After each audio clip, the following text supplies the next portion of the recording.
Hey everyone, welcome to the Unresolved Textual Tension Show. Today on the broadcast we have Minx Maria. We have the blonde homeless goblin Katie. And finally, the virile, the rugged, the handsome, the William. I wasn't going to do that, but Katie made me, guys. And if this is your first time for the stumbling on our 8 of channel, you that were here, Yeah. you got Not that now. little gem. You got Yeah. to experience that. I'm So- thinking of that for the new intro from now on. You guys let me know what you think. You have to do the lightning bolts and the big bold text of like the names and stuff where it shines out. This is a live stream. We're not doing any of that. Okay, let's see. We're up to 16 people now that we're live, I think. Oh, I should put this on the Patreon. You guys vamp while I'm doing this. Okay, What's so vamping? this was originally supposed to be the live stream for the Savior's Champion, but we had to move that because it's a long book and someone, we won't name any names, It wasn't me. was going to struggle finishing on time. So we had to move that. And so instead, we are doing the Shadow of the Conqueror comment response video. Our darling William has gone through and picked a ton of comments for us to respond to and kind of like do that feedback. So we're pretty excited about that. Other vamping, Katie and I went to see Deadpool and Wolverine. No, again we're good. last night. We Okay, are never up to mind. 905 comments on as of now on the Jeez. Shadow of the Conqueror after I don't feel like I've read 3 all week- of those. Where are they at? Maybe it just slowly but surely I've gotten through it and it just doesn't feel like that much, but Yeah, I went through all of them and screen capped the interesting ones that I thought were interesting for us to react to.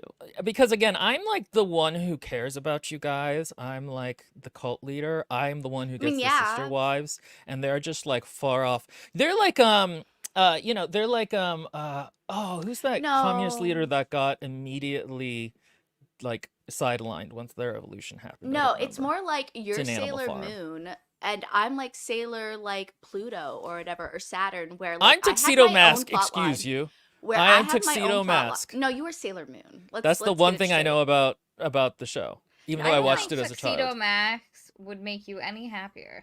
No, you're As just a Sailor Moon. choice. And you know, like Sailor Saturn's got her own stuff going on. You know, like you can't blame her for being busy and not being My part favorite of the major characters were the Sailor stuff. cats. I Oh, loved the loved cats. the They were so cats. much fun. Let me tell you, Luna that was and a, what that was was a it? wild Artemis. Oh my gosh. Oh, 5P ONG says Trotsky. Yeah, I think that's the one I was thinking of. He's one of the pigs in Animal Farm. That's about as much as I remember. Oh. The communist leader that got Yeah. sidelined once the actual revolution got going. That's them. You know what I mean? They're going to stay Yeah. icons on the wall. Also, hello, Austin Kirk. Welcome. He says he never caught a live stream before. And same Welcome, thing we're with glad. Mercy Oh! Cunningham. Mercy Cunningham. Oh, damn it. This is Yeah. fantastic. Hello, people. Oh, wow, Yeah, we got really- 57 people, which isn't too bad out of 13,000 subscribers.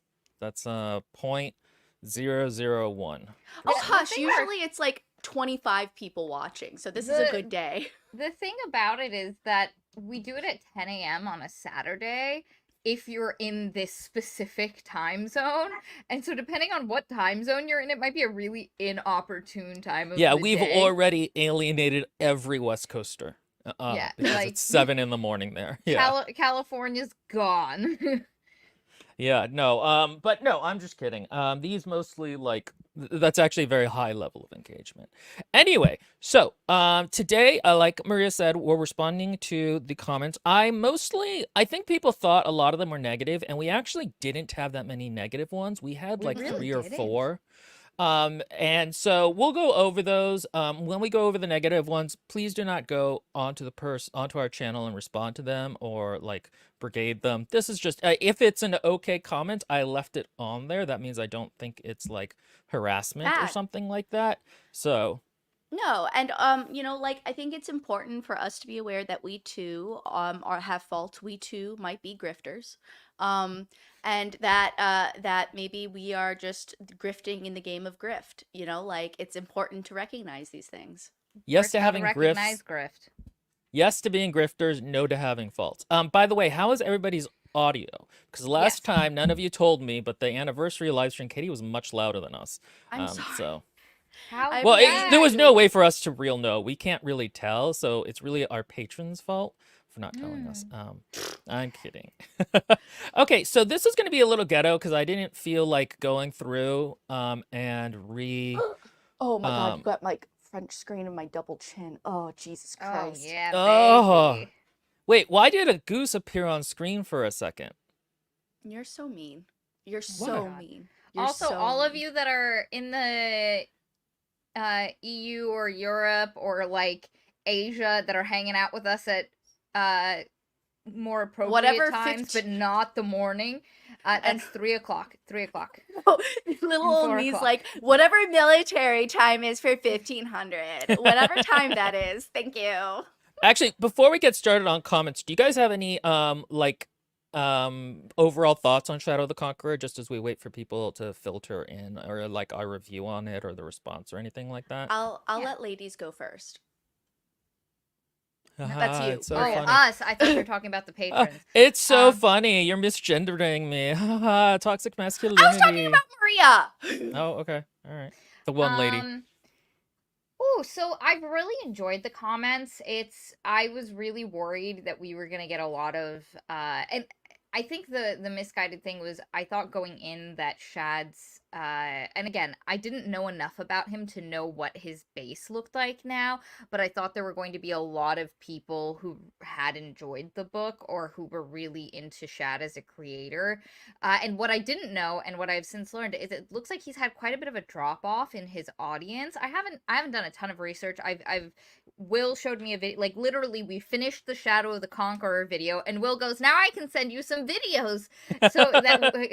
And I remember watching the one and I had to like pause it and just be like, I can't continue watching this. This makes me very uncomfortable. Why? Um, it was the Jack Saint response Oh, video it's such a beautiful to video.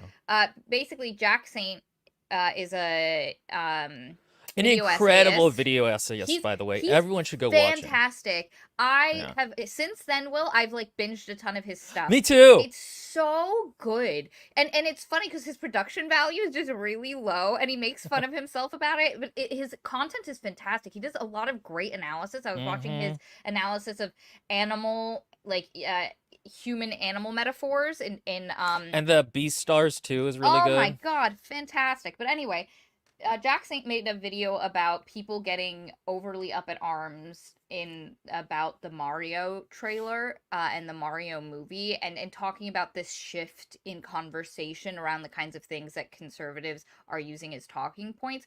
And he used like a couple of clips, like 2 minutes of his video was focusing on a Shadiversity video that was about that. It's basically Shad and like two guys commenting to the trailer and then the movie itself and their problems that they had with it. And he then Shad made a 2 hour or an hour long response video to that, basically attempting to tear Jack Saint a new one for and like doing a terrible job. He was like, "You didn't provide the context," and then Jack Saint made a response video to that and commented on all the things that Shad was claiming he did or didn't do and showing in the original video where he did it.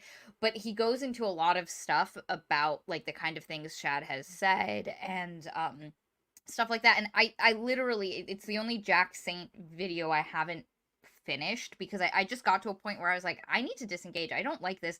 I'm so glad Will didn't show this to me beforehand. But Oh my the gosh. good news is I got Jack Saint out of it. So like I'm very happy. I've been so enjoying his videos. Jack Saint, if you ever see this, He's top 5 video essayist. He's one of the few people who I'm like, oh shit, they're much smarter than I am. How can I get there? He's so smart.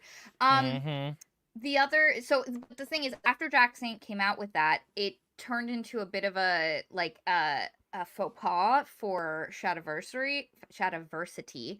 Um, and he lost some, like, a lot of fans were like, ooh. And then also, the more he started doing media commentary, the more a lot of his fans were like, oh, I was here for swords and facts, and this is a Well, little weird. that's a really hard turn to go from something passionate and specific in something that has a niche to generalized commentary for a reaction channel.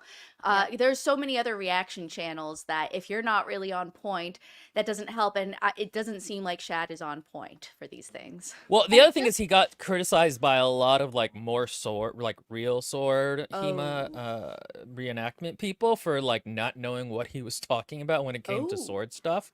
And that's something I didn't realize basically when I made the video, but there is already a YouTube lane for disaffected Shadiversity fans, and that's who our video got funneled to. Because part of the problem with YouTube algorithm is it like if it doesn't know an audience, it just won't send the videos to anybody, but it knows. And so that's almost all of the comments and views we got were from people who used to be fans who aren't now. There's nothing worse than pivoting your content, because then you have a bunch of people who used to like your stuff, so they're emotionally invested in you and they're sunk costs, but now they don't like your views. So that's something I've seen happen with like different podcasts and stuff, and like it can just form a really That literally happened to sometimes me. toxic, but sometimes like just very anti-you fan Yeah, base.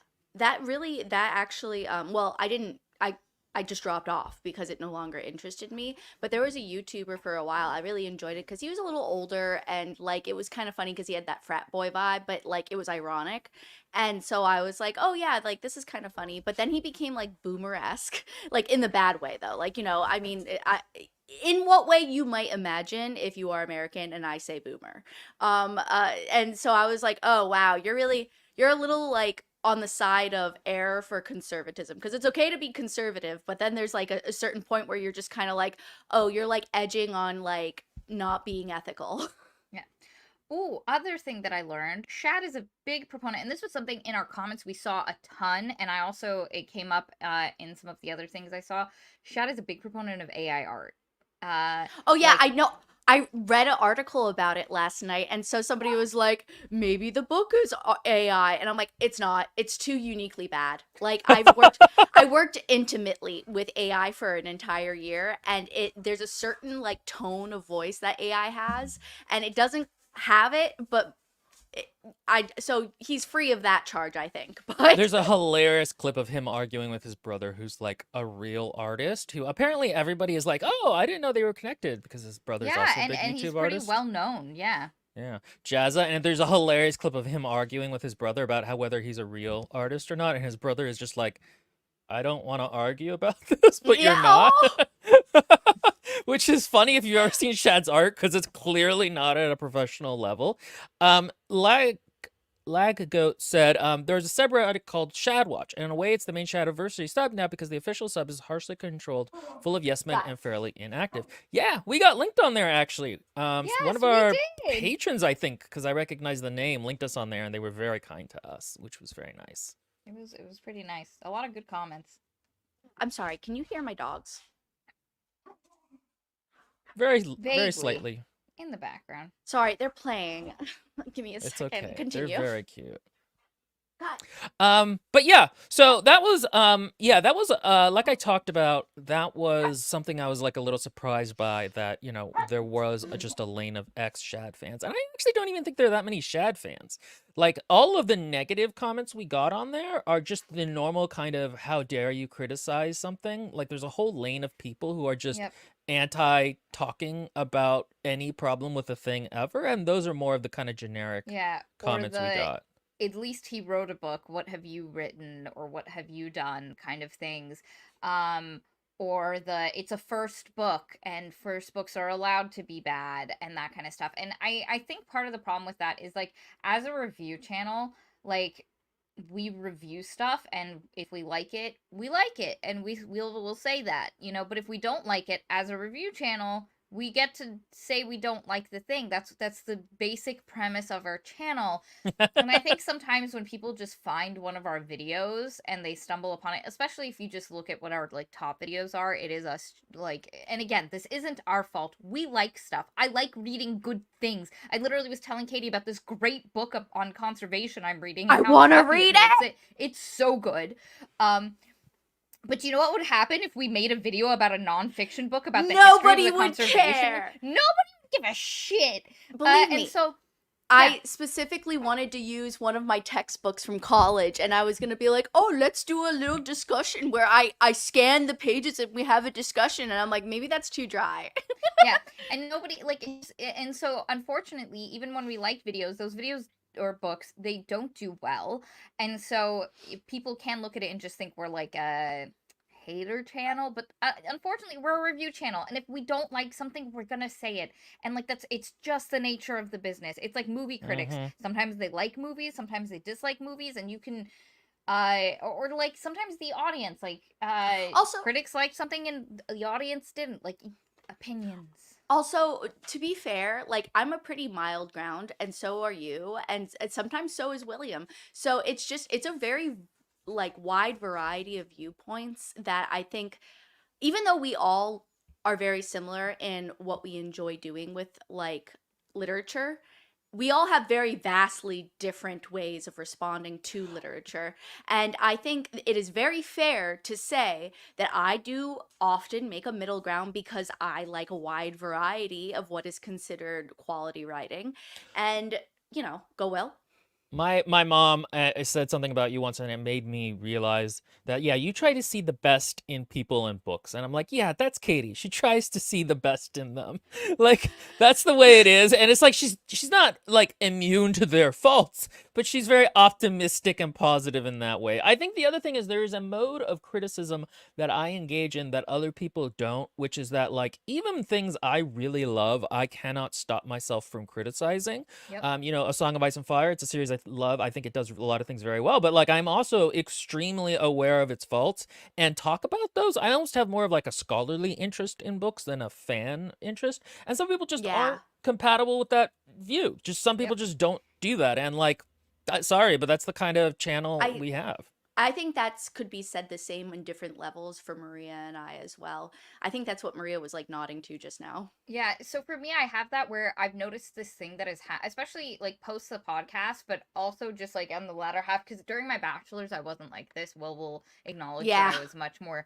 But since my master's and doing this podcast, I am much more critical as I watch and engage with stuff. So movies that I really liked when I was young and I still enjoy, I am critical of on a more academic level. Like there are times where Yeah. I'm watching a movie with my boyfriend and I'm like, that doesn't make sense from a character aspect. We've learned these three things about this character, and now they're doing this, and there's no motivation. Like, it's not tracking. And he's like, but it could be this. And I'm like, yes, but do you see that you are inventing?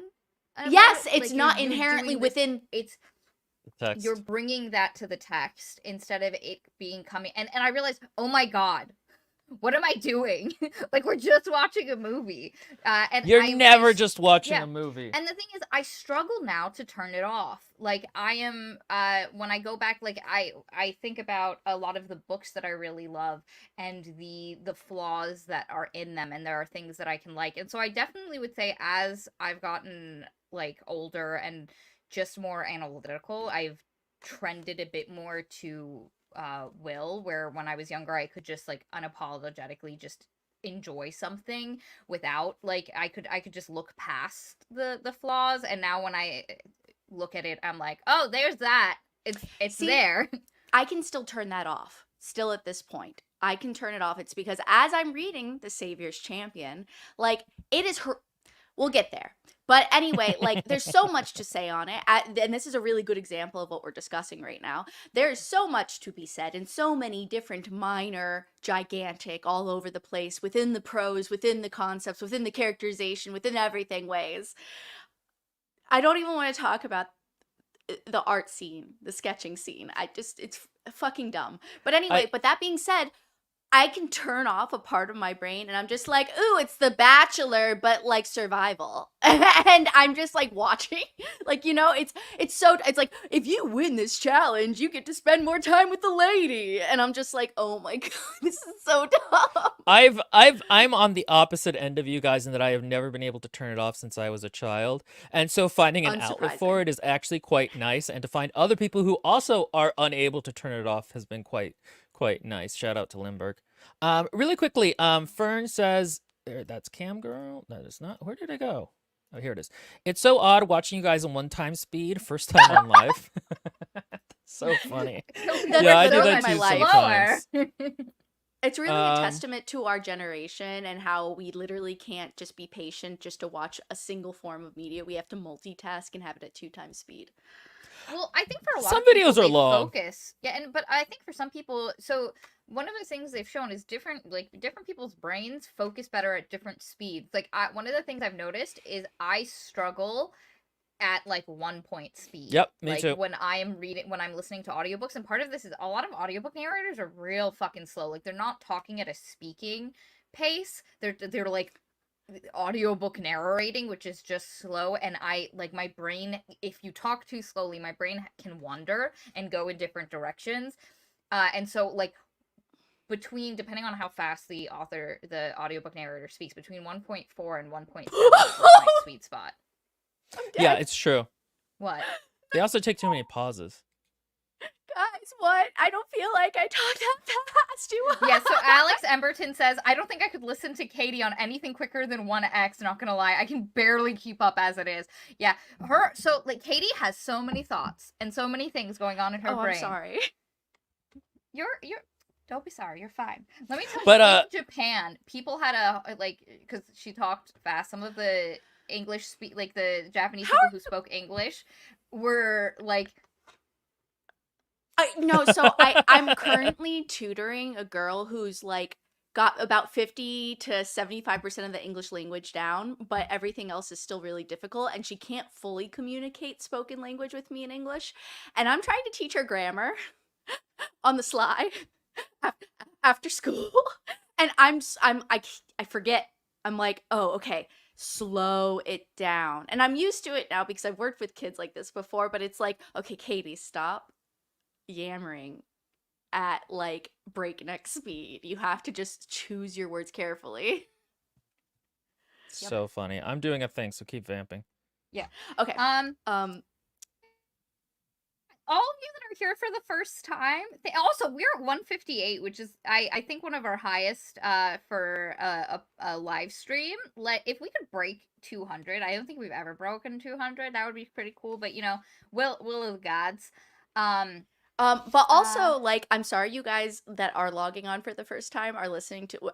We don't usually do commentary on comments. We 98% of the time do pure book review. But as they said, I am not finished with the book, so I'm so sorry. I think people love whenever we've done a Q&A or comment response, people have really liked it because we all are really busy and don't have a ton of time, we don't comment a ton on the video comments themselves, which is something you guys have mentioned. And so these moments are a chance for us to like engage with our audience. And so I think people enjoy it. And I think it's fun, and I think it's a good opportunity to do it. I actually am quite impressed by a lot of the comments we get, and often they add in something that like I was like, oh, I would have liked to be able to talk about this in the review or think about it.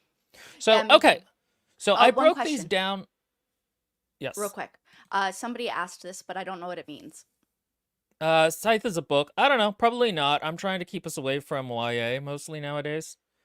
Okay.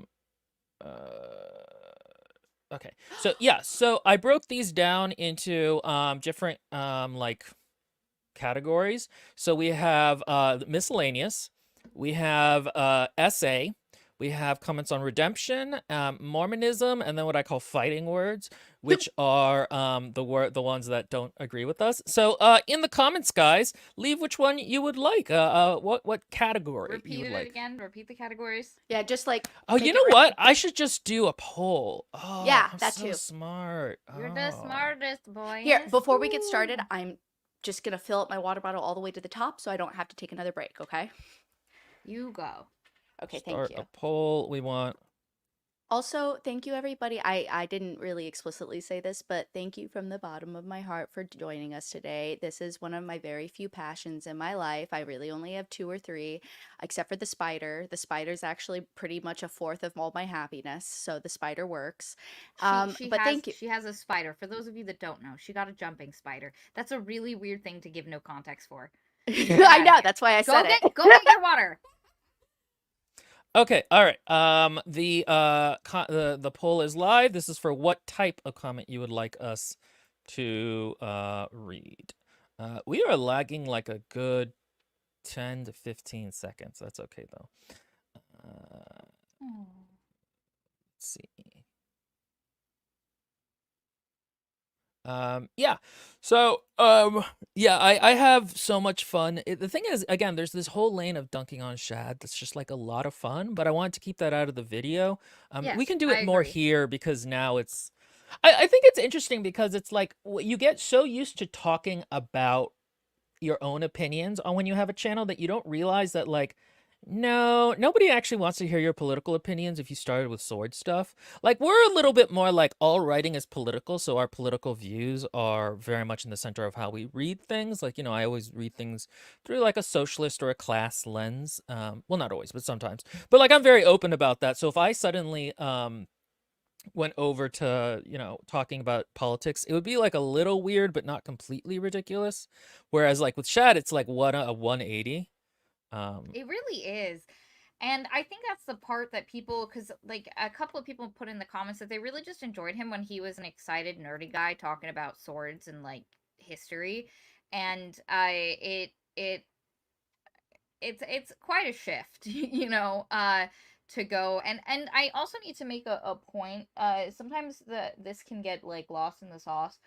Uh, some people are conservatives and they're like financially conservative or there's like the different branches and they can still be like chill normal people, and then you have like the socially conservative, which is where I start to have large issues, like if the and uh, so I if we say like a statement and it feels like blankety towards, and I guess I shouldn't speak for everyone. I don't know how you guys feel about like the more just like financially conservative or I think that a lot of people, not pundits and not political people or people who are in politics, because I consider all of those conservatives bad, basically. But yes, like I normal agree. people, I think normal people are actually a lot more liberal than you would think. So even if you're somewhat financially conservative, you might be like, well, I don't like that much government control, but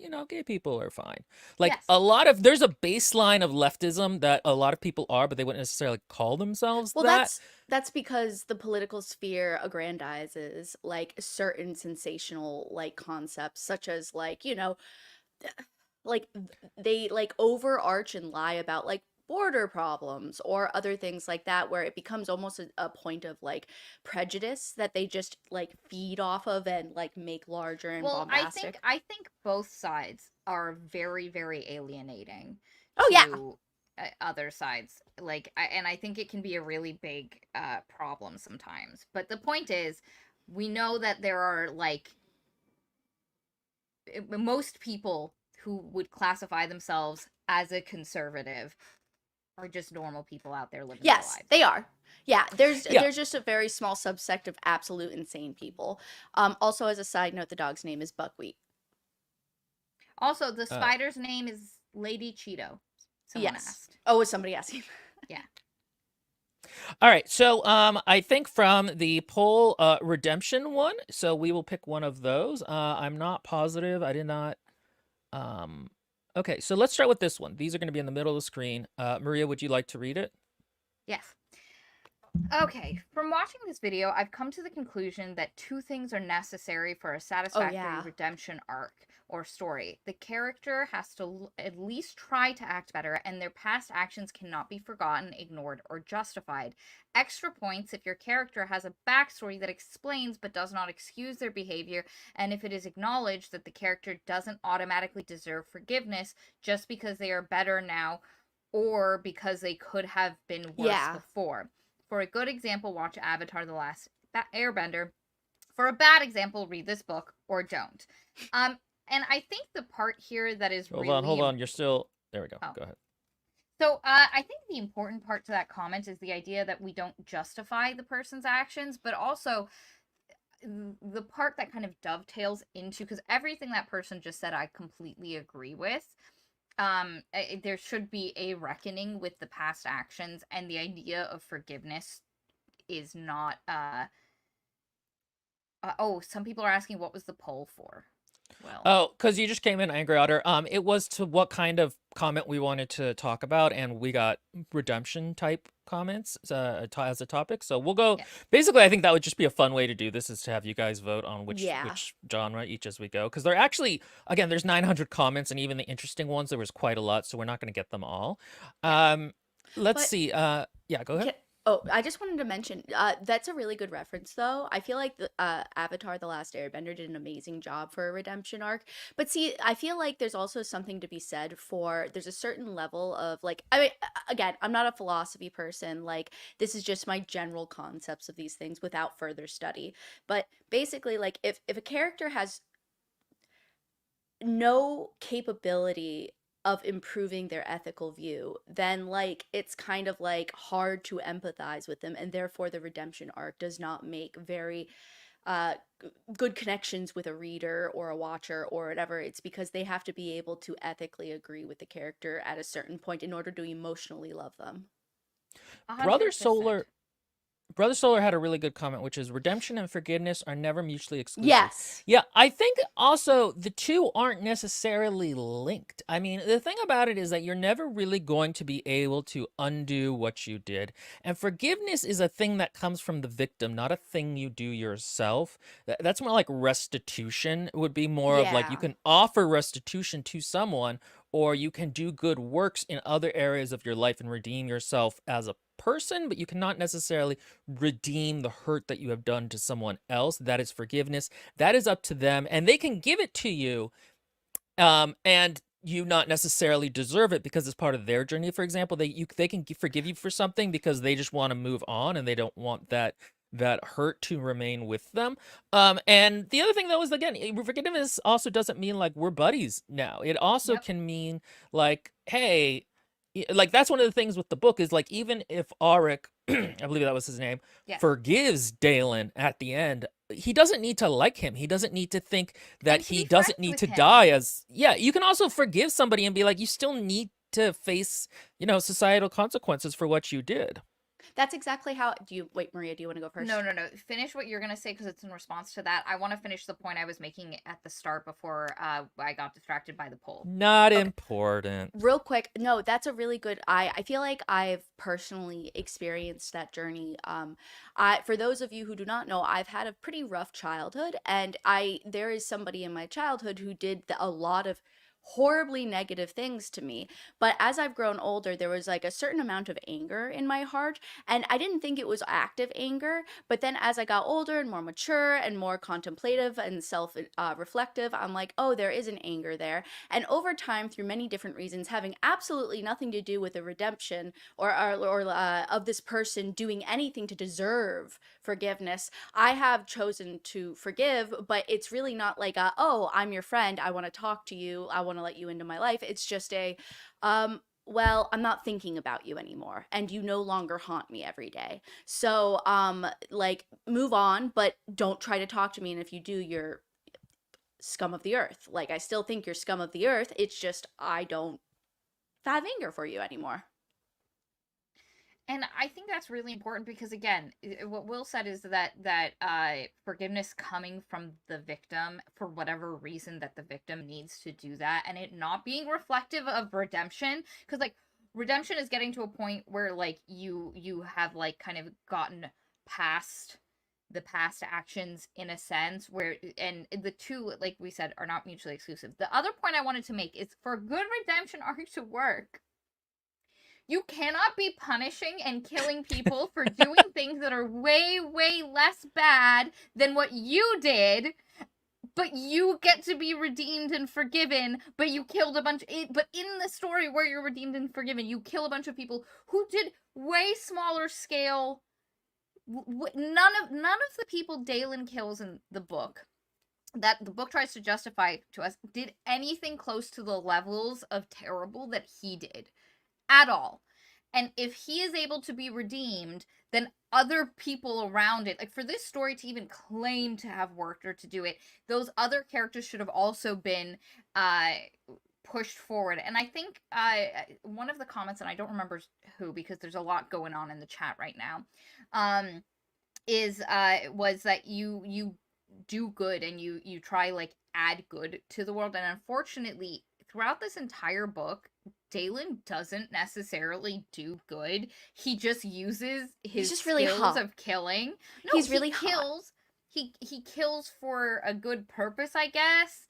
But he's still just doing the same things. He's using the same skills and the same things in the same way he did when he was a dictator. But he's just sexy. Yes, doing and it. But he was when he was younger, like before. But he just like that's it. He's still killing. He's still using his powers, and now he's got extra powers. It's not like he's like, I'm not going to kill. I'm going to just focus Become on a monk. or I'm going to use my intellect to make people's lives better and fix societal problems. We had this whole conversation about, like, I think I brought it up in the video. Why doesn't he become an engineer for the city or something and help make better? I mean, he's obviously a freaking genius, apparently, and has created everything in the world. So why doesn't he continue to create great things to make people's lives better? The reason is, this is great man theory. Like, the idea that you guys are stomping all over the comments I screen capped, by the way.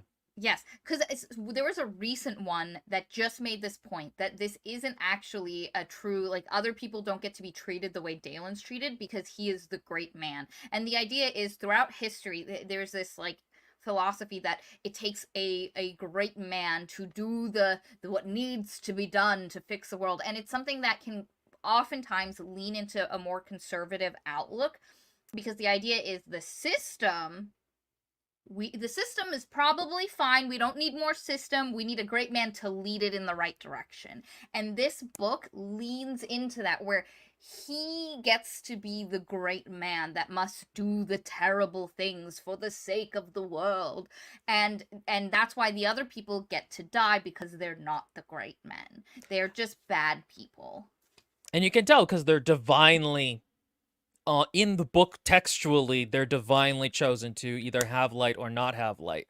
So yeah, we had a couple of those. They had there was one that said, "You say Batman, but the main character gives me Rittenhouse vibes, where he wants to kill people but needs a justification and looks for situations that provide just enough justification."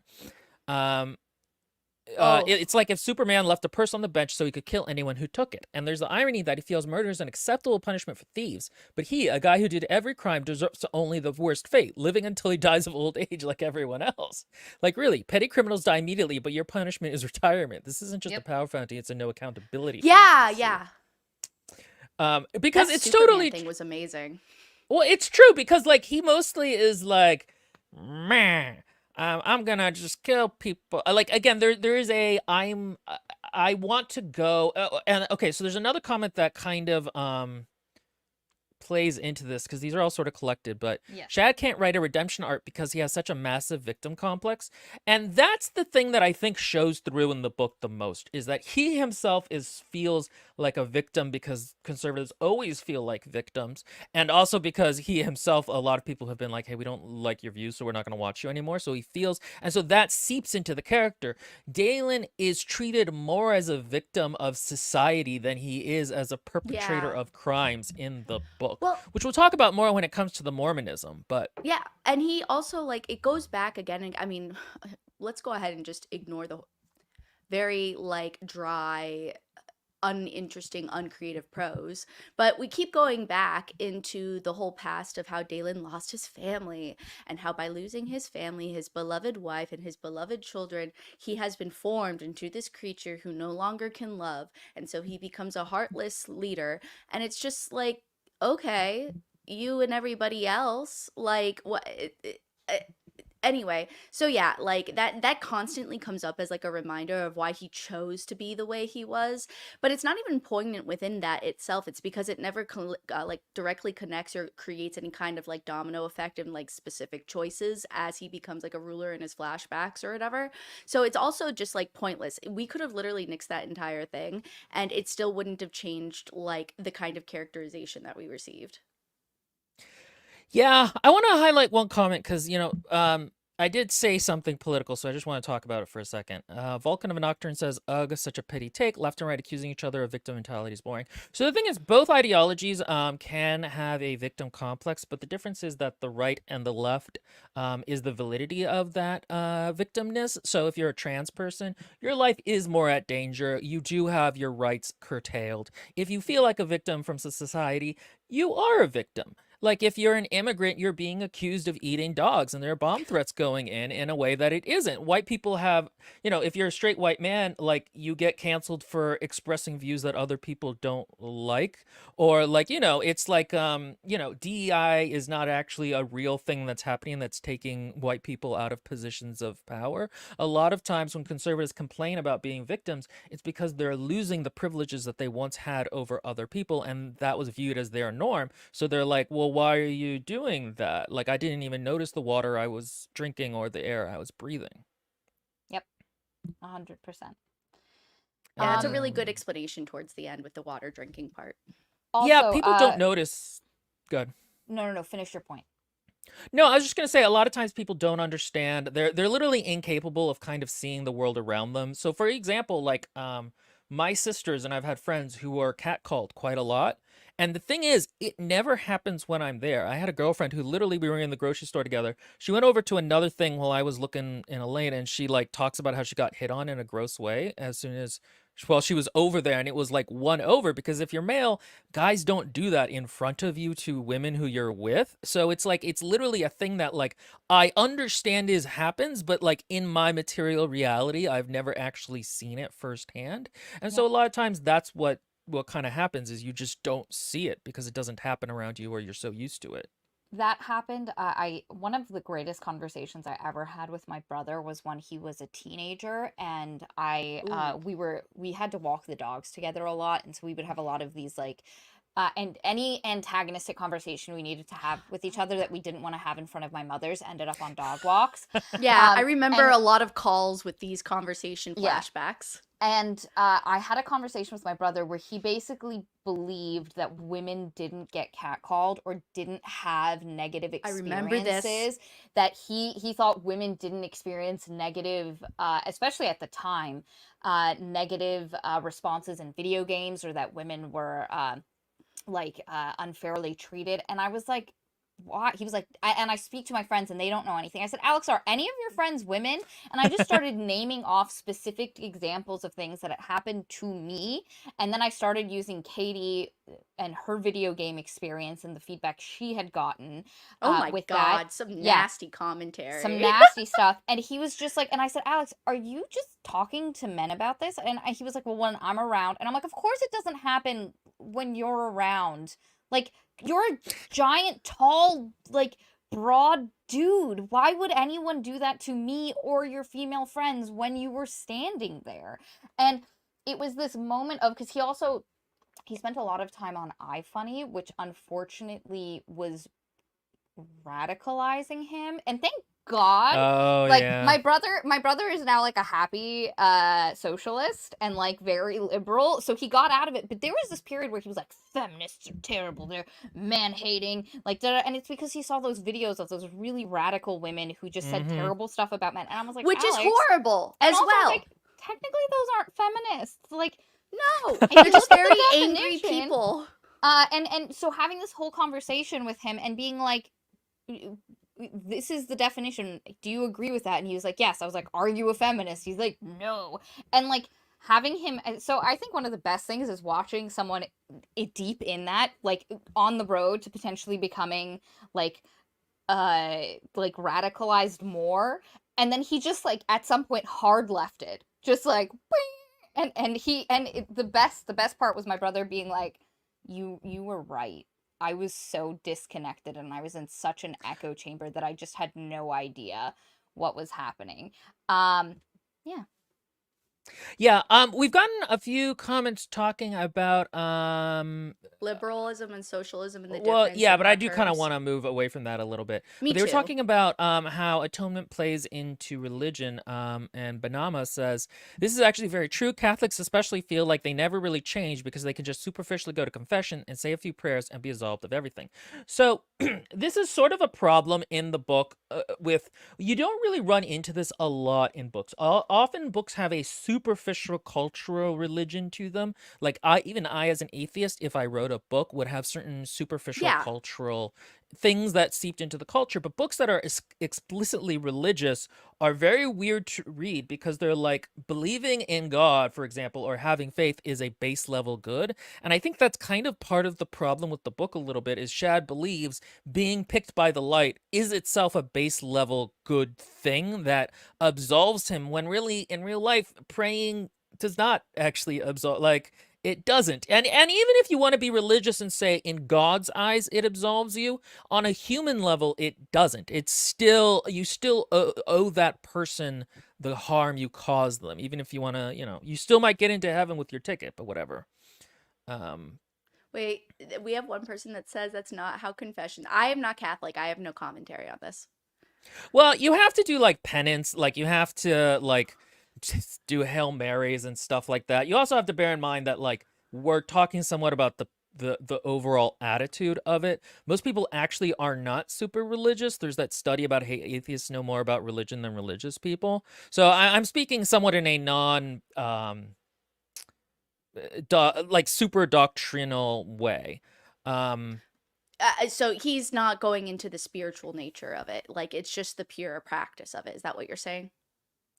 Yeah, I'm talking about more of the practice of it. Oh, Yeah, it yeah. just actually has a really interesting one. Tolkien is the only author that has characters with some level of piety, but doesn't come off as making them automatically good, and he was a devout Catholic. So this is actually a good, excuse me. This is actually Tolkien is an interesting example of religion being a part of the book without it being explicit. So, for example, the orcs. This is a really interesting thing, but their origin, he was never able to find something he liked because his idea, first of all, was that the only thing that could create life was whatever the guy in his name, whatever the god creator in that one was the only thing who could create things. If you were evil, you could not create things. So therefore, the orcs could not be wholly bad. They had to have been at some point created by a good thing.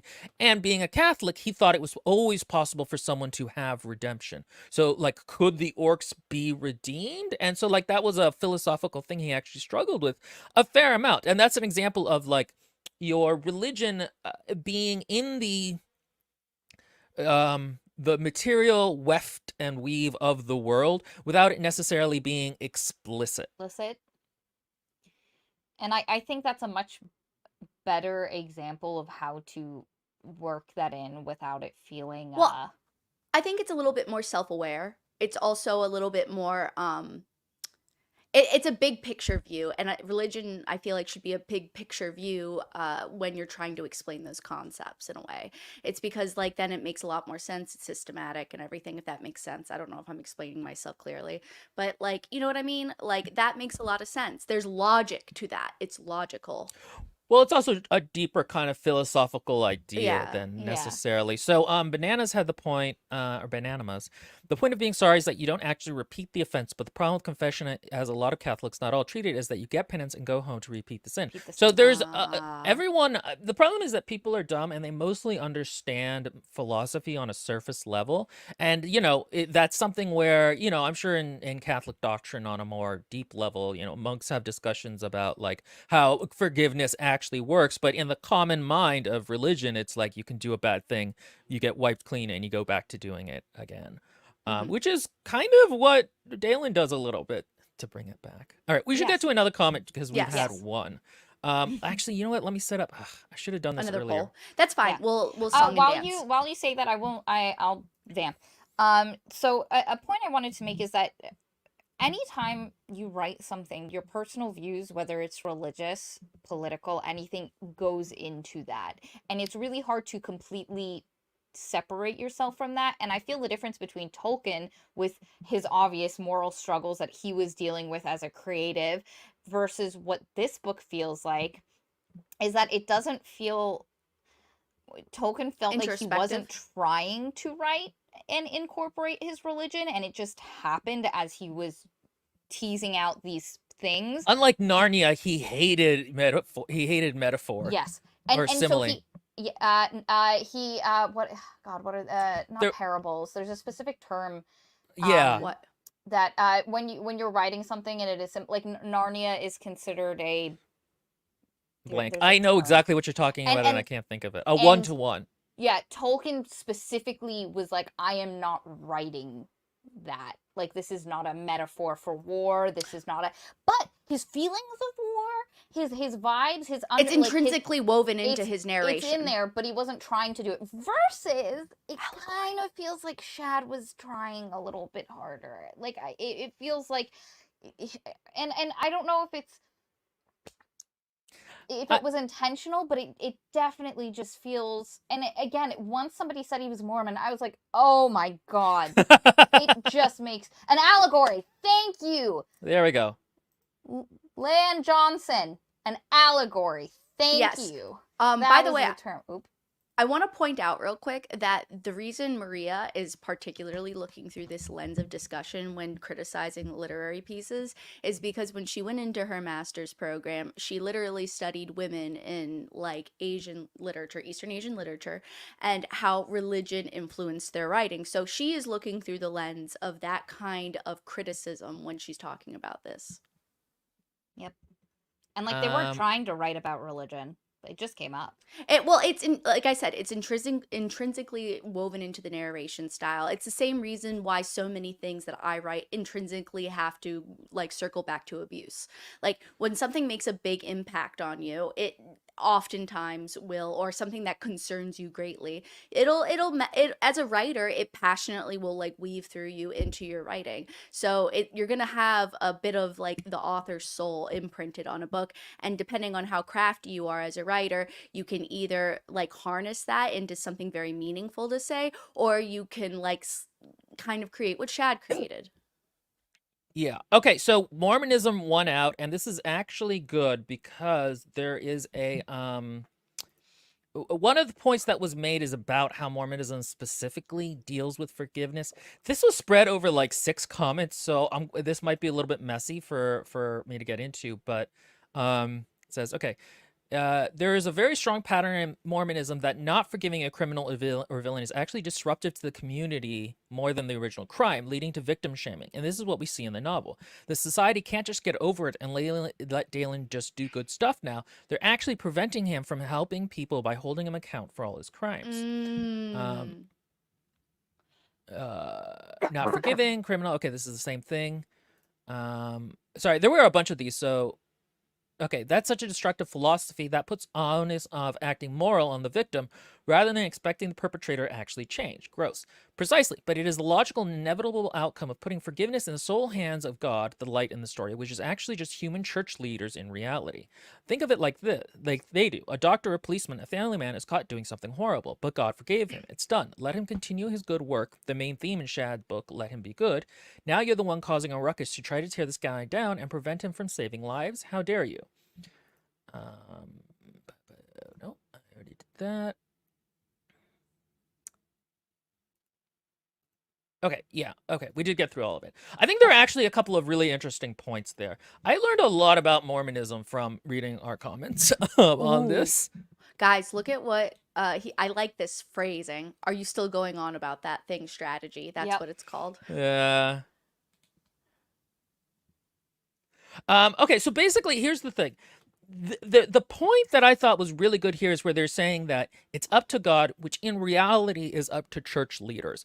And that's the thing, is that in a religious book, there is a God to add forgiveness and stuff. But in real life, even if you think there is a God, it's all mitigated through priests and church leaders. And so it follows that function. So like the Catholic Church PDF file controversies, for example, that is kind of relevant here in that it was not decided by God that they should not be pursued by the criminal justice system. That was decided by church leaders, you know? And so that's kind of the thing, is that by making the light a force in his world, yeah, the force, the light can um Exonerate him. exonerate him in a way it can't in real life, and that manifests in power structures not wanting to be held accountable. So forgiveness is a forgiveness, which we usually consider to be a good quality, is overemphasized to keep away accountability. Yeah. Dalen never actually has to deal with the bad things he did in a real way. It's all of the book is just like, why can't they forgive him yet? He's killing people. Like it really is a victim almost kind of mentality, going back to what we were talking to It's a about. very shallow approach to of addressing a very complex topic. And I think I said it in our review too.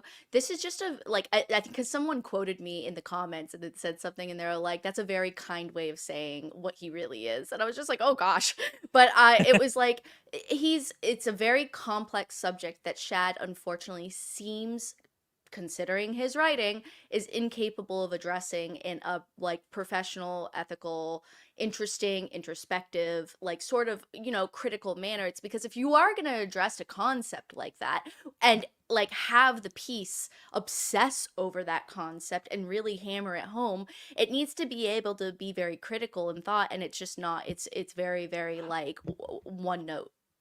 Actually, circling back to what kind of we were talking about at the beginning, it's kind of like the way we look at books versus other people in terms of even a thing you're really a fan of, you understand the criticisms of. That's actually the real view you should have of the church. And people do, like, monks do, Taoists, whatever's, Buddhists. There are always a certain kind of learned people who just think about religion in any given religion, and they struggle with, like, okay, God said this, but he said that, and then how do you kind of put those things together? There have been, massive intellectual arguments over what God wants or doesn't, but Shad just kind of took he didn't look at it critically. He just took the idea and applied it uncritically versus going like, this is a crisis of faith. How would he deal with this and navigate it? Exactly.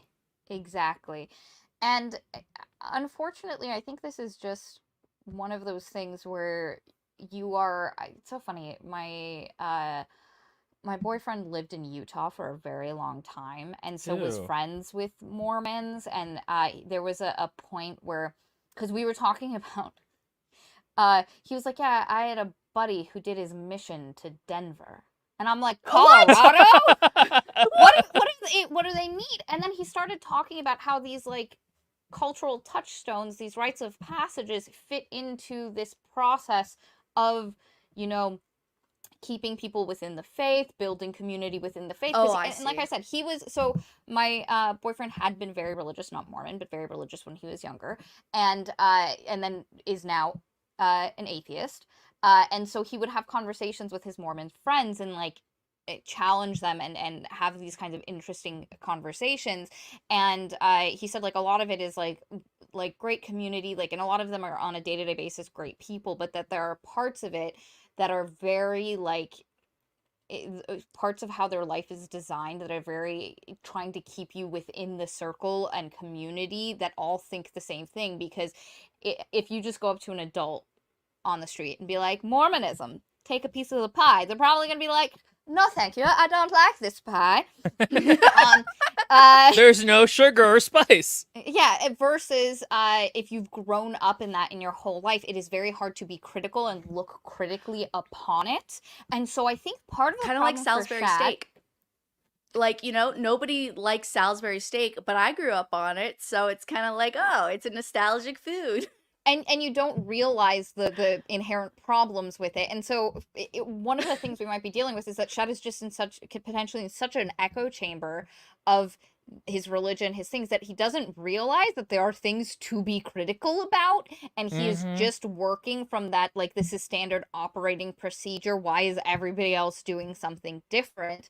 um yeah, it's kind of wild. Yeah, Well, I it's think I this. think that thing is he's not critical of his own faith in a way that even someone who's religious, I don't know, because I go back and forth on this, because as an atheist, I would think to be critical and logical of a belief system I have, but the whole point of God is that he is beyond criticism. That is the deification. Well, I was talking about this with a friend where it's like, even if God showed up, I wouldn't be like, well, you wrote a thing on a tablet, I have to follow it now. I would be like, why? Why do we have to do this? What? And that's the thing, is it's demystification is sort of inherent to a non-religious view. So, but there are people in the church who do question these things. I mean, you see them in Yes. like medieval Well, writings. You see them even in certain like Russian novels type of a thing. well, that's like the purpose, though. That's their job. That is when you have a preacher, his job is supposed to be to look at this really old text and scholarly wise like code it to create new meanings in contemporary life to try to teach you a lesson in the faith. And like, that doesn't always work out. There was something else I was going to say. Hold on a second. Shoot. This is killing me. This always happens. All right, think it through while I put up another poll. But I mean, that's one of the things we'll find with these Mormonism things is even minor stuff in the book is that we didn't realize is very influenced by Oh, his faith. I remember. Well, the thing why I wanted to comment is that requires a certain level of empathy and mental health as well as education, like scholastic education, that not everybody has access to at the ages that would make it most critical to have it at a young age, like our age or Shad's age.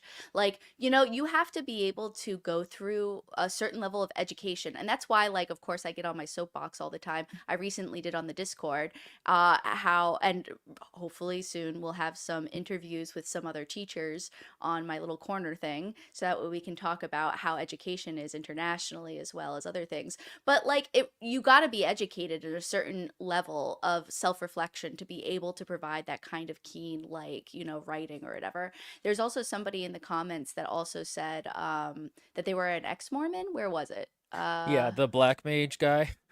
That's Yeah. his little icon. Here we Yeah. are. There Cool, you go. cool to see this. I commented on the video myself, and an ex-Mormon found Shad well after I left. Yeah, ex-Mormons actually tend to be pretty cool. So Yeah. awesome.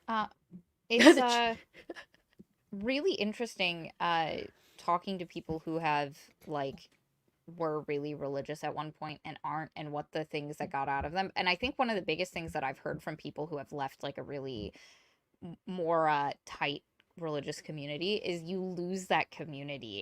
It's not just, oh, I have different views now and I function belief wise differently. You lose a lot. You can lose a lot of like the socializing aspects. Mm-hmm.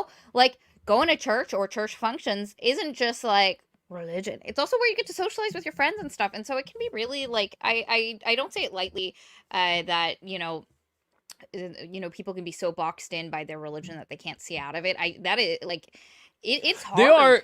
are okay. So this is something I've thought often about, and I've thought about this a lot.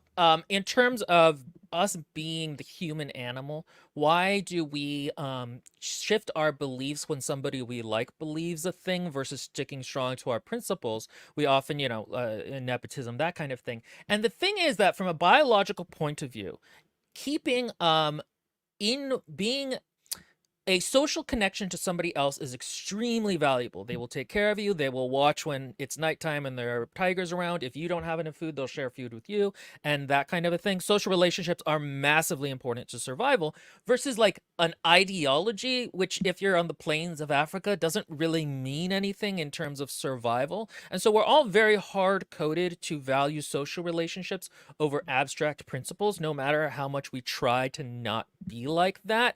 And so, and socially, just it's depressing not to have friends. And if you're in a community that only, that's why a lot of people get more liberal when they go to college. All of a sudden, they're in a new society and they get to be different people, and they don't, they get to socialize without having to be part of the church. As a side note, I wanted to bring up there was somebody in the chat that was a little uncomfortable, and I just want to let you know, don't forget, we're all looking through lenses of our own personal experiences and personal religious upbringings and everything. I myself was raised Lutheran, so we're like pretty chill, like pot smokers kind of vibes as far as like Christianity goes. I We're didn't know just you kind were of Lutheran. growing up, I was, and so You should have told me that before I started the podcast. I would have picked someone else. Oh, shut up. Lutherans are like so chill, at least in like, I mean, look, I'm only one from one part of the world. I don't represent all religions. And you have to keep that in mind too when we're talking about these things. I really love Mary Jane here pointing out, don't worry, we've all been there, stay with us. Seeing all points of opinions is a good thing. We can share. Like, don't stress too much. Yeah. Yeah, And no, also I didn't say tigers are from Africa. I said on the plains of Africa. What? Why did I you know see that? they're not from Africa. I that's yeah, Yes. go ahead. So there's a couple of comments connecting to that the importance of the social structure. JP says, ex-Mormon here, you often lose your entire community. It's like you pull all the flour out of a cake and expect it to still somehow function as a dessert. It's Jace Maria baked would into love this who comment. you are. Yeah, Oh, food metaphor. I love food metaphor. And then Black Mage said, yeah, you lose a lot of social connections, so I'm still close with my family who are still in it. But as for Shad, I'm pretty convinced that he's a white supremacist, which is was part of my post. Which I have, like, I cannot speak to as far as the white supremacy part, but Will's really right. We really form, like, we're so hardwired to form social connections that it can be really hard to break them and like separate yourself from them. It's just so important for survival. Like, humans do not do good in isolation, and especially if you live in a place and you cannot afford to go someplace else to get a like different experience. So like college is often a great resource for people to get out of the situation Bubble. where if they did express different views or everything, they would be socially outcast or isolated. And so like that's why a lot of people go away to school, which then puts That them in is a lot of debt actually because it's expensive. that is actually one of the big differences between a cult and a religion, is that a cult increasingly um isolates you from your other social obligation, or not other social connections, whether deliberately or not. Like, one of the things I think with Trumpism, and one of the reasons it's kind of become more and more of a cult, is because your views get more loathsome, and so everybody else doesn't really want to be around you, so you're increasingly pushed into a social avenue where more extremist views are allowed, and it's almost like a very kind of like they get pushed out of society, almost like a pimple, which I think is accurate for a Trump society. But it's one of the things that separates a cult from a religion. Religions also tend to be large enough that they don't really have to do this. And obviously the spectrum between cult and religion, there is a spectrum there. I don't think there's a defining line. So some religions are more like this than others. That kind of a thing. Like Okay, so Did you set celebrating up the other Lord. poll? yeah, we got to fighting words. Okay, time for some spiciness. Oh boy. But yes, that's like the cult of Cheeto. I only have one follower so far, really. Maybe two. No, I have two followers, myself and Maria. And so it can become quite cult-like sometimes, but it's just like it's a part of the game. You have to make it bigger. I have to kill some people. I have to make them worship the eight-legged No. goddess. No. Well, I've been talking about this forever on the Discord. I'm trying to start a cult. I want sister wives, so that's Oh my going to God. be William, that's stop Oh it. They're my going to take you out of God. context. Jesus Christ. It's actually funny. I'm actually very careful about not to form a cultish behavior around us, because I've seen so many YouTube communities do that and become cults, and then there's abuse that comes in and all that kind of a thing. So I actually do try to keep us away from that. Even Bananas though we're has not. got me again. The cult of The Lady cult- Cheeto is just loft, sword, and aligned. Yes, that is Yep. correct. That is correct. That's what I was getting at. What's a good one? Oh, this one's just funny. And then go and read it, Maria. I'm not a fan of Shad, and I couldn't finish his book, but I have to assume you've completed a degree in literary criticism to be able to roast. I do not think that means what you think it means, his book. Otherwise, it's just a bit of a rant, Wait. really. Let me read this again. I'm a fan of Shad, and I couldn't finish the book, but I have to assume you've completed a degree of literary criticism to be able to roast. Oh my God, this is such a... Yeah. Okay, this so is somebody going like this. Look, wait, take the comment away. Well, this is somebody go. No offense to anyone. This is somebody going like this. Okay, like that is such a weird comment. But here's the other thing. Number one, there is no such thing as a degree in literary criticism. What you can have a degree in Oh is God, Maria. literature and like a literary analysis. And in that And we case, all do, yeah. we have 3 English majors, bachelors, and we have a master's in literature. So And I'm pursuing a Get master's, fucked. and I was in the honors department, so I was super smart. I think more than anything, I really hate this sentiment. And basically, here's the thing: you should always consider criticism no matter where it is coming from. Attacking the target of criticism is a way of just not engaging with it. I think this is also very intellectualist or very elitist in that, I always say that I didn't really learn anything about literary criticism in college, and I actually stand by that. I didn't. A lot of it I just kind of self-learned on the internet before I went to college. But to be honest, I'm sure there are many people who are very good at literary criticism who didn't go to college, especially Yeah. something like literary criticism. I think it's not like being a plumber where like you kind of got to No. learn the skills, or being a mathematician where going to school is really useful. I mean, Oh you God, can learn a William, lot of stop it. interesting things, huh? I mean, it's not like going to school for useful things. I mean, Well, no, he just means it's like there are I certain know, jobs that know. you need a level of expertise to specifically do mhm. versus looking like having read enough to be able to identify patterns, identify cause and effect, and to inference. Those are Yes. things where if you just read enough and engage with media enough on an critical level, you can learn. Now, Which can you learn critical thinking in school? Absolutely. I would argue my master's program was much more. I would agree with Will. Like the bachelor's was much more just like read stuff and kind of talk it through, or I actually have to say some of my courses were pretty good, but the other thing I got was combining a history degree and a English very degree, helpful. Whew. because then I was often looking at literature through a historical lens, which automatically creates analysis. um but yeah, you don't, versus being a plumber where you can't just like Fix. you have to learn it. Like you can, but it's actually like you have to you can't just It's fix something different without the because like knowledge. reading a book on literary criticism, like, or literary theory will help you, but reading a book on plumber theory, you need to know the actual skills and deal with it. It's a little bit That is different a in that great. way. Yes. Okay. So there is a difference. So as I've slowly, sorry again, my little soapbox, as a teacher, like there's two different levels of viewing this. There's the level of the mechanics of it, right? Can you find drawing conclusions, Maria? Can you find inferences? Can you find the facts? Can you find main idea? Can you find author's purpose? All this stuff is taught mostly in this day and age to those who are lucky to general access to education at a young age. Like that is something intrinsic, like it's built and woven and comboed with math as two major subjects. So a lot of people have access to be able to give their right opinions on how a piece of literary work has presented itself. But like to have the literary theory is like that's when you can start dipping into like more philosophical comments, but you can still tell whether or not something, a book, can mechanically work. Yeah, I think that's very true. I'm putting up another poll. Okay. While we keep talking about this.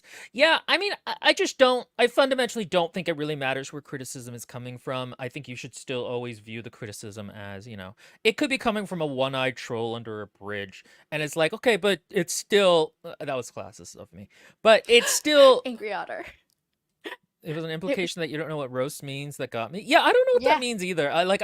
Sometimes I read comments and I'm like, you needed to write more because I have no idea what the fuck you're Yeah, I talking don't know about. what you were trying to get at, but yeah, you're really right, because those comments, and Will made this point before, they're not engaging with anything we actually said. They're not disagreeing with our takes. They're not disagreeing with our points. They just it's a hand wave, like, oh, you're just disliking things for the sake of disliking, and actual Like and that. regardless of what is actually being said or if it is valid. And so and that's why Will's comment, even if someone that you look at and you go, I don't necessarily think you have the like expertise or the knowledge to be saying this, engage with what they're actually saying. Like, what is the point they're making? Disagree with that thing. Do not just hand wave. Go away. Like, we're a review channel. We're gonna dislike stuff sometimes. Also, like, as a Cynate Cam girl, yes, you can. As an example, my father didn't have to go to mechanic school to become a mechanic, but he does get paid more Uh, by having his master's Okay, in all right. mechanics. Here's what I mean, which is that I think you need to learn skills to be a plumber. You cannot learn that in a practical sense. I know a lot about plumbing because I keep having to do it for my house. But like, Shame. but like it is still a skill I had to learn step by step. In the same way that like being a mathematician, you could theoretically learn all of that stuff on your own through trial and error, but going to college is much easier. Whereas I think there is a theory of literature that you can get just from reading that I think is more Yeah. approachable than learning a specific skill set. Is really more what I'm talking about. But again, I actually just don't. I just don't That's a think it really matters. hefty topic. That's a hefty topic to try to dissect. Anyway. Yeah. All right. Let's see what we are at. We are on SA. Okay. Oh Oof. boy. Fun. There's a lot of these. Heckin' yikesers. Oh, look at that, bananamus or whatever. Will, what do you mean? You're a man. You were born with the knowledge of plumbing. God, yeah. Ugh. That's what your mom expects, at least. Right? One time, I'm Will sorry, came I'm so over to sorry. my house and stayed with me, and my bathroom upstairs kept not, like, the tank kept not filling, and Will fixed it for me. Oh my god, I that is. I It was actually great.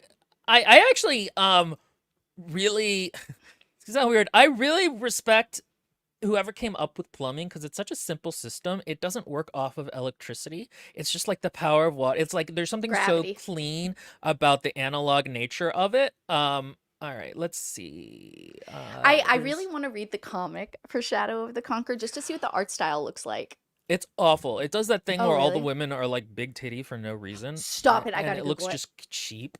Wait, what's it Okay, called? so this is just weird. And I just thought it would be listening to all this stuff remind me about his video on Goblin Slayer. In the video, he talks about how a party of young adventurers went to kill goblins, but they were killed and eaten alive. One girl from that Oh. party got gang assaulted by the goblins, and if a woman gets pregnant by goblins, their offspring will eat their mother, xenomorph style. She had it better because she's alive and achieves happiness, and can still achieve happiness or whatever. So she had it better than her boyfriend, who was eaten I've alive, read in his opinion. I've read so many fan fictions like this where I've like just stopped midway where I'm like, oh my god, this is like a certain level. This is like a certain level of sadism or masochism that like somebody has like something that's going on. It's because to enjoy that concept is very unhealthy. Oh my god. But I think it speaks more to the idea that happiness for a woman is giving birth. So even if giving birth, even if you got raped to do so, and even if the baby's going to burst out of you xenomorph style, that's still, a better lot in life than just dying without having done any of that. And I that's think what I that's the find. implication. And Yeah, that's the thing and that is another place where No. his religion is very apparent in the book, in that giving birth is a base level good in a way that we as normal people or non-religious people or I even don't non-Mormons wouldn't think it is. And there's a level of biological essentialism there too. I remember in the Jack Saint video he talks about once about like how beautiful it is being people creating life together, and like I when mean they it fulfill their is, but roles, that's and not it's the like, end all be all. I mean, it can be. I don't think it inherently is. And I think the No. problem is that he thinks it is inherently. Look, if I had control over the stream, you guys would all currently be subjected to a small picture or GIF of slugs procreating, because that is not magical in and of itself. I don't know if you've seen slugs procreating, Okay, but we're not kink shaming though on this stream. William, you're so freaking funny. But no, like, procreation is a scientific act. Like, that is a biological function of your body. You can make it and put meaning to it in a spiritual way that makes it transcend the pure physical act, that makes it into something magical, something beautiful, something to be worshipped and celebrated. But that is a purely human concept. And that is only through like belief system or something like that to influence it, to make it seem that way. It is not inherently so. Let me tell you, being impregnated is not just like, oh, how magical, I'm having the time of my life. Ali says by the word ontological. Yeah, that's the word I was thinking of. Ontological good. yeah, and Oh, pregnancy sorry, can Alexis. suck I'm up. sorry, you guys. Okay, I'm sorry. Apparently, slugs are beautiful. To be fair, I will admit, when they have the blue glow spermy stuff, like, it is kind of cool looking. It looks like a rave dance, but like twisty and gooey. And so, like, that's cool and all, but like, it is not inherently a beautiful act. Okay. Oh, okay. So this wasn't really. I want to just go over this one a little bit quick because we were just kind of talking about it. This is not necessarily a bad thing or even really a criticism. I just thought it would be an interesting thing to talk about for a second. He goes, I listened to audiobook while driving to and from work. I remember overall being entertained by it. The overt edginess from many scenes and main characters' behavior was rough, but I saw more as baby's first book of one thing. I went on knowing fully well it was going to have so many issues since it is a first book, and that tends to happen. Grape is for me no worse to use in literature than murder, and such when it is badly told, I roll my eyes just the same. So what I wanted to is really, again, just use this more as a springboard to talk about why assault is not the same as murder, because I've seen that before in terms of people talking about it, That's and a I'm sure weird I had that comparison. view at one point that like, well, they're both bad acts. Why is one less okay to present in literature? And I think it comes down to a few things. One, there is no practical value to assault. Killing someone in a book and in real life, but also in a book especially, is a way to like fix a problem or move the plot forward, or there is a utility to murder, as funny as it sounds, that there is. Are you still unhappy, Maria? You look so grossed out. Sorry, I'm thinking about this comment in relation to a point that I was going to make at some point, and how it perfectly highlights this misunderstanding, and how assault, especially on women, is used as a shorthand for this guy is super bad. Like, murder is not enough. Yes. It becomes a next level. That is, I was watching. Anyway, finish your point, Will, because it's Right. not this point, but that's what's I'm thinking through some stuff. Oh my god. Go. Yeah. Also, as a So side note, everybody keeps lingering on the slug sex. Let's move on. I'm sorry, slug sex was so like jarring for everyone. um so it is a purely cruel act in a way that murder isn't. Murder has some utility, assault doesn't. The other reason is that as a it is a thing that you need to understand that a lot of your readers have actually gone through. What is it in the US? It's 1 in 5 women. There's actually even a higher amount of men who go through it in the US because of our awesome prison system. So like there is a fair chance that a fair amount of your readers have had to go through this and are getting either triggered or having to think about their own experience about it again in an unpleasant way, even if it's not a full triggering. And that's something that, like, people who are murdered don't have trauma from it. They're dead. You may have some trauma from someone in your family being murdered or something like that, but that's actually less common than being assaulted. And I think and the other thing is that even if it is not something that happens to you in the way that women in society exist, it is an ever-present Damocles sword hanging over you and integrated into their view of the world. So in the same way that lynching didn't actually kill that many people, it's the fear of it that's important and what it strikes into people. And so like when assault comes up for women, it's just different than it is for men. It's always kind of hanging there. And so you need to be aware of that when you're writing that book, that's going to have an effect on your audience that just murdering something won't. They don't have a personal relationship with murder. Yes. Can I but Maria, before you go on, can I just say one thing to that? Yes, absolutely. Is that okay? Okay. Yeah, that's the one thing though. So like you can write a book and also view a scene in a movie where you can experience a murder of someone, where it's really like the horrific nature of the end being inevitable, and like that horrifying moment of just pure pain into nothingness. Like that is a philosophically very complex and very intense subject to approach, and every time I view a death or I see a death portrayed, it is very like gut-wrenching, and that is something very interesting to explore. But when it comes to SA, there's the problem of like it is a haunting in a different way, and it can always happen again. Like it is a Yeah. it is a reoccurrent ghost. It is a poltergeistic haunting of yourself physically, emotionally, spiritually. And so there's a certain kind of intimacy in that murder is, I think you can equate with very easily, but it's just like it's a different flavor of horrible, and you cannot just fling that shit around, because murder in a story honestly has like that. It's like the circle of life. SA is not the circle of life necessarily. And it's something, I guess, again, maybe. people have a lot more experience with in terms of a thing that, again, like you just said, it can happen, whereas death is something we kind of push away. Also, very quickly, I think most male authors actually kind of fundamentally understand this, even if they don't realize it, because you'll notice how much more often SA happens to women than men, and how much more uncomfortable men get when it happens to a male character than when it happens to a female character. And like you feel that because it's not an experience you're having because you're not that gender, but when it is your gender or gender expression or whatever, you are all of a sudden like, ew, I don't, that's uncomfortable. And it's like, yeah, that's how women feel. And again, part of the problem here is SA is often used as a marker for this is extra bad. Like, and we talked about this in the review. There was no reason. Dalen had done enough terrible things that you could have completely wiped out the SA Oh God, plot line, yes. and nothing about that book would have changed. You could have had him just kill Lyra's family, you know, and have Auric and Lyra be two opposite versions of how people dealt with the grief of losing their family, one in anger and one deciding to become a priest. Like, that would have been a really cool comparison to go through.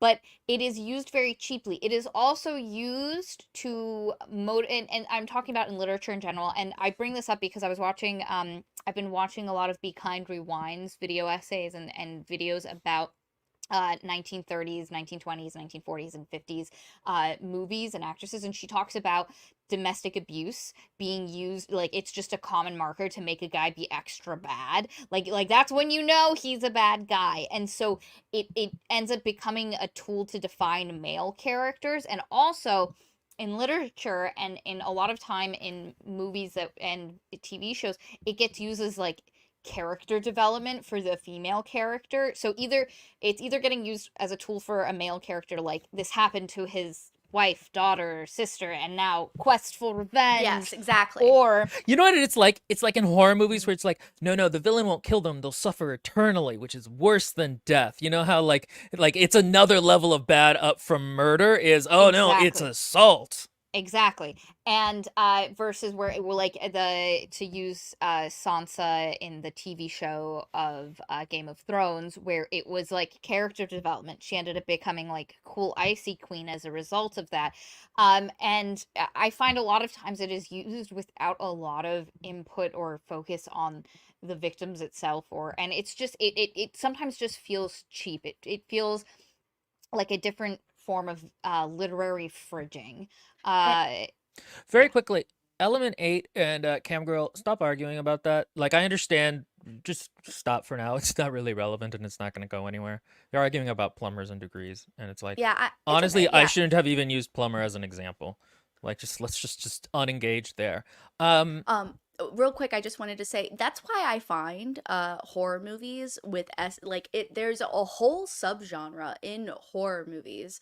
And for those of you that don't know, I minored in film for a hot second before they cut my program. So like I went into a horror movie program to like break down horror movies and how they are so different from other forms of media, and how the horror genre like differs from a lot of other genres and why it differs that way and everything. And it has a lot to do with gender identity. It has a lot to do with power displays and stuff. And that's why I always find the concept of the SA revenge flick very, very like interesting, because a lot of directors portray it in the way where it is a power stance and it is a revenge of like where the female body does transcend over the like male. So it's like kind of like there is a bias there and there's like a revenge aspect. But then also many times it's pornography.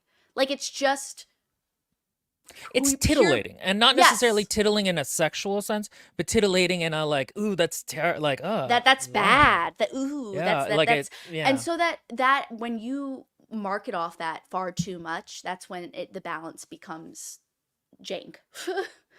Yep. And again, Um, it's just unnecessary to the story. You could have had this book function exactly the same without it. And so it feels superfluous and just like this is how you know he was extra bad, but also we're at the same time going to make excuses for it the entire Interesting. time. yeah, Love. and I think that's just something where I don't. Something Yes. Judo Shrew Yes. said is actually You go ahead and read it, because I'm Yeah. going to be uploading things. There is sometimes in stories the use of terrible things to characterize characters as evil, which divorces them from the banality of these issues, which is non reflective. Yes, exactly. That is huge. Oftentimes, characters will be engaging with like problematic things, but because they've done such terrible things, there is no way for a viewer to reflect or see themselves or see potential issues with the actual concept, and like that's part of the Mm-hmm. problem here. Yeah, when you, when you sorry, I lost my train of thought for a second. It's okay. Yes, when you demonize it, you make it an issue that only the out group can do, not the in group who are people, and that causes problems because it makes you less it makes you less reflective on your own behavior, and it makes you like less willing to admit it and deal with it as a problem. It's a shallow recreation of a very complex problem. Yeah, and that's a problem in society. I Hey, talked about Val. that in Iron Widow. Did Val show up? Hey, Yeah? nerds. Yeah, she did. All right. Here they said miscellaneous. So this is one on. Fascinating. Well, I liked a lot of Shad's content about weaponry and armor. I mostly enjoyed the audiobook on First Lesson. It felt into a lot of tropes of what I call boring dark fantasy, where there is too much emphasis on sexual topics and especially assault. I feel like the best dark fantasy is things like The Last Wish by Andrew Zapowski, where the dark elements primarily come from the fantastical parts of the world, like how it examines people's reactions to monsters eating people on a regular basis, and how thoughtless actions create literal monsters like the Striga. Mm. So, and I think that's something that is often lost in dark fantasy is that dark fantasy really should focus more on the banality of evil and the unheroicness of good, and that's kind of what makes it dark more than and like they said, dealing with how people react to magical Terrible elements in the things. world more so than just like a lot of bad things happen. Yeah, It's the difference oh, sorry, Katie. That's okay, go ahead. Go first. No, you can go. Okay. It's the difference between being edgy and Yeah. engaging in a darker world or topic, or like kind of teasing out some of these concepts. Yes, and the thing is it's not easy. It's not like, oh, it's something you have to work at really deeply and explore other things in order to like competently address it. It's not a simple thing. Some people can intrinsically be able to find that within themselves, and they just are gifted writers, just like there are gifted artists and there are gifted uh engineers and they're gifted whatever have you, like some people are just born with the aptitude sometimes for that, or maybe something in their early childhood years helped create that kind of speciality in that area. But in general, it's just a very difficult topic to address. It is very hard because it is so uniquely different for every single person that goes through all of these things. And yeah, I agree with Will. Like, dark fantasy should be an inversion of fantasy. Like, it should be an interesting concept and breakdown of roles that are typically viewed one way, inverted into maybe a different way in order to bring a larger understanding of like what it truly means for these things, whatever it is that you're exploring. So if I don't know, maybe like again, there's a difference between a beach read and a critical thinking book, and unfortunately Shad didn't attempt a beach read. He attempted a critical thinking book. I've said this before, the darker a book is, or a piece of media is, the better it needs to be worth your 100%. time. Like, it's, you can, because it's going to invoke all these things that are not going to feel great or be that much fun. And so, like, yeah, you need to go smart. It's just one of these things where your skill is actually important. I often say this kind of about jokes too, which is like a bad dog joke. Like, that's kind of harmless, but like a bad Holocaust joke is not harmless. Like, the more serious the thing you're talking about, the more the quality actually affects the morality of it. Yeah, and in a really basic way of saying it, yeah, the darker a story is, the better it needs to be to overcome the cringe. Unfortunately, yes.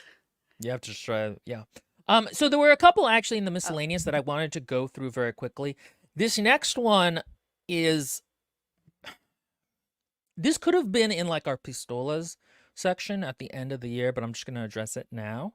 That's incorrect, but go ahead. Fucking lost it because I had the same reaction. So this is the What is point this? where Maria said that there are some normal seasons in A Song of Ice and Fire, and sometimes there are long seasons, and that's not correct.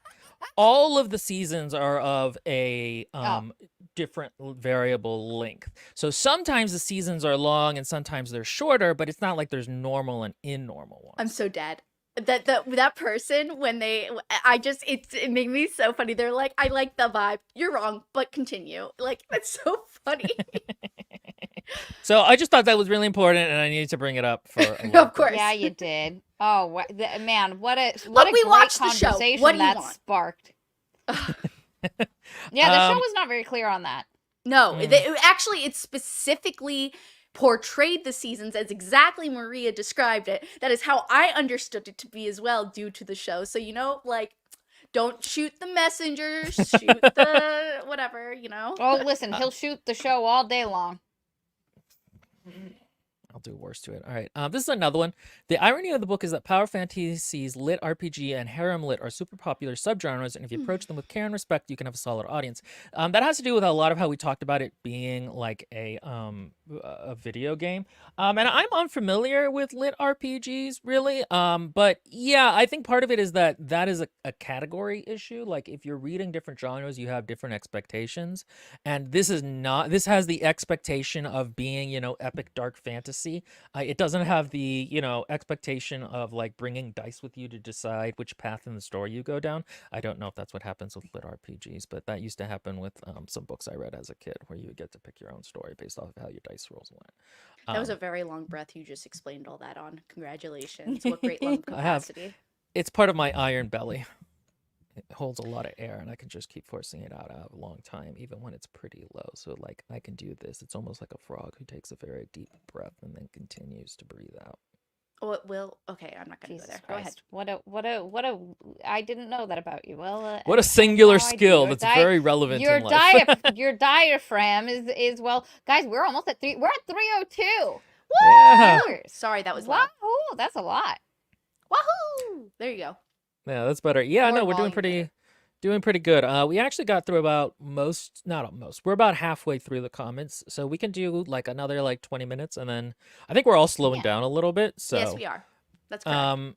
let's Wait, see. did you like my sticker, Will? What's it say? Born to dilly dally, forced to pick up the piece the pace. That is actually pretty funny. And Oh, okay. So this is just a funny thing, which is that they say this book kind of reminds me of a married couple I used to play D&D Oh with, God, I who would remember make this. these really edgy as fuck characters to play as, and then would go out of their way to justify their actions so they weren't evil. This dude's character used to kill anyone who would have sex with his mother. He killed 300 people during a spy mission, and his relationship with one character made her go literally insane. He was rewarded by the end of the campaign by becoming the god of death and moving from chaotic evil to chaotic good. And any attempt to point out how this character was a literal homicidal, borderline genocidal maniac would be shot down, because as long as someone has a reason for their actions, they aren't a bad person. These were the same type of people who say mature and edgy they were, but they couldn't deal with their characters being as pieces of shit. I know exactly who this book was written for. Shad. Shad and other jerks who want to interrupt your night of D&D fun by interjecting long-winded, angry breakdowns of why your human lady ranger shouldn't be able to use her bow due to real-world physics or whatever. Oh my God, I am dead. The whole thing feels like a D&D campaign Shad kept trying to run, but his players kept bailing because the whole thing revolved entirely around his one overpowered NPC. that is Yes, mwah. that is very funny. Excellence. That is a very funny oubliette to fall into for 5 seconds and enjoy. Yeah, I mean, I think that's the thing where it's like, and that's the thing, is that he's not seeing Dalen as a character from a distance. Dalen is very much his D&D character who he feels like he should like, I'm and spat. and what? Is there something in She the comments? spat. So Oh. suddenly at that, I spat. It was gross. I'm so sorry. Continue. Yeah, it's just, that's exactly what it is that this is his D&D character and he feels ownership and wish fulfillment over it. And unfortunately, he also wanted to pair that, again, charitably speaking, with exploring the idea of a bad person can become good, and the two's melded in a way that's really unhealthy because it mixes with his latent views on religion and morality. I think that's kind of the soup this book is born from. I Okay. completely agree. Not one of the few soups I dislike. Okay, Maria, you read this while I create the next poll. So, Wait. a fun fact. Never What? mind. Continue. Do you want to read it? Yes. Okay, go. Okay, you It's just read because it said y'all. So, fun fact, y'all mentioned Shad's kickstarted comic based on this book. Only the first part of it's out, and while Shad has done nothing but fillet his book every chance he gets and scoffs at all criticism, in his comic, he's made some very notable changes. That was not a word. The biggest and most obvious change is that Dalen was never never a PDF, bit of a or even a grapist. In the comic, he randomly thinks about Lyra. She hasn't even been introduced yet, and how much he cares about her, and regrets how he cast her out of his bed and his life because he was starting to care so much about her that his enemies would surely use her against him, firmly establishing that yes, indeed, if he were to write a sequel novel to this book, he would absolutely be planning to make her Dalen's love interest. The other big change in the narrative seems to be that, sure, Dallas committed atrocities, genocide, war crimes, and was a horrid despot. But really, the worst crime against humanity he ever committed was communism. Not once, but twice in this very thin comic book are Dalas's crimes brought up, laid out, and mostly dismissed in favor of ranting about how incredibly terrible it was that he infringed on people's personal freedom. It's definitely an attempt at rewriting history to make Dalen less disgusting and creepy, but still strangely drips with Shad's political beliefs. And again, this comes with him still publicly denouncing all criticism of his book. That was exhausting. Never mind. I never want to do that again. Sorry. But I think it's very interesting because, I haven't read the comic, but from this, it seems clear that he kind of knows he oversold things a little bit and that maybe he should pull back on it. And, he's, again, not willing to accept any criticism, but then why did he make those changes in the comic book? Yes, guys, Maria has a really beautiful cat. Her name is Pumpkin, for those who have not been here. She only has 3 legs. She has 3 legs. legs. Cancer. And she lost one and was like, whatever. You can't. It's over there. There she is. What are you? I don't understand. You came in here, you harassed me, and now you're just ignoring me. Yeah, she's ignoring you because she's like, how dare you face the there's camera Data. in my face. And all the collection of toys. Toys. I want you all to... Go ahead. She is a warrior kitty. She's Yes. a survivor. And Data's more like the pampered prince. Fun fact for the lore, Maria and I, when we lived together, we co-bought all these kitties as our children, and she has loved them more than me, so she adopted them fully and is now the good mother, and I'm the evil mother. That's also I don't know why... if that's how I would describe... Hey, don't fight her. You dick, what was that? You know how he is. What do you mean, what is that? That's so characteristic of him. No, I love Data, but so nice. he's so weird. Yeah, what would you have named Data if Katie hadn't? I remember you always had a name for him, but I forget. I don't know exactly what I would have done, but it probably would have been, because at the time he was young and very bitey, so I might have done Toothless to be a little tongue-in-cheek. Oh, that's Toothless cute. the dragon. I also thought about Oregano, because all of them have, Yes. all of our cats had food names. Pumpkin, Marmalade. Basil. Basil. And then, I wanted to do him Oregano and then call him Reggie. Can you not? Like, what is happening? I'm just... Yeah, and I was like, no, his name has to be Data. Like, well, no, so Katie was gonna name him because it was supposed to be her cat. She was supposed to take the 2 boys, and I was gonna keep the 2 girls. Yes. And so she got to name him. I had no input into the naming process. And then they didn't get along. And Data's an asshole. I'm sorry to say, he's a cat's cat. He's a cat's cat, and Basil was a gosh darn sweetheart. Yeah. And my God, I wish he was still with us. Anyway, and so then Katie was like, I'll take Basil, bye! Yeah. I was like, I'm just gonna take the cute, like, I mean, look, the Pumpkin and Marmalade sisters, orange Mancoon mixes, Maria was gonna take them. It's Maria's. So, like, I don't have that choice, but Basil is also a sweetheart. Data's just, like, the misbegotten son. Yes. For me. And so he ended up bonding with me a lot. And so by that point, I was like, yeah, that checks out. So anyway. And now he's completely thrown me over and loves my boyfriend the best. He doesn't even sit with me anymore. See? I like that he likes someone though. They had it curled up on my chest when I went and visited there without Maria, and I was very honored. Yes, Maria's Um, cats are always primed for spooky season. I have a picture. I'll post it on the Discord later. It's a perfect picture of them all eating side by side in orange and black. all right, they want fighting words. I only have this cinnamon bun. Oh my god, look at the little buckwheaty. Fortunately, there's still a bunch of comments that I really wanted to get through that I don't know we're gonna get through now. Whenever you're ready, Will, you can throw it. I love when he does like ridiculous stuff. Here, why don't we do Katie's favorite? Go ahead and read it. Wait, you can read it, Maria. Shad's delivery was never my vibe, but I see it's cool to dunk on the guy now, presumably because of his politics. There is something deliciously ironic about slagging off a grifter in return for advertising money or Patreon subs. It's all very 2020s. What does that mean? Like hindsight is 2020? Is that what they're referencing? Like the 2020s, like now. Oh, it's very timely to this period of time. Oh, well, it was too in the past, in the 1900s, when you had critics in newspapers. Like, it's not changed. There's no change. It's just the medium. This very much reminds me of that comic that's like, you criticize capitalism, and yet you make a living in capitalism. Yeah. Hypocrisy much? All, like, if you want to do something full-time and to the best of your ability, you need to make it a profession under capitalism, which means that you need to be paid for it. There is always going to be a relationship between criticism and art and money. But I don't think that that makes us particularly... You know, we may have picked Shadow the Conqueror because we knew it was going to get a lot of views, but I also picked it because I thought it was culturally relevant. And that also isn't something where, like, I think that affected our views. That's... Sometimes, like, we were reading reminders of him, and for the first, like, couple chapters, I was like, oh, shit, this is not bad. This would have done really well if it was bad, but it's not going to be. I'm going to have to say good things about it because I feel like we're very intellectually rigorous. And then it did end up being bad, so that didn't end up being a problem. But like, if the book had been good, we would have said that. And you know, the things about it that were good, we would have said, but there aren't any.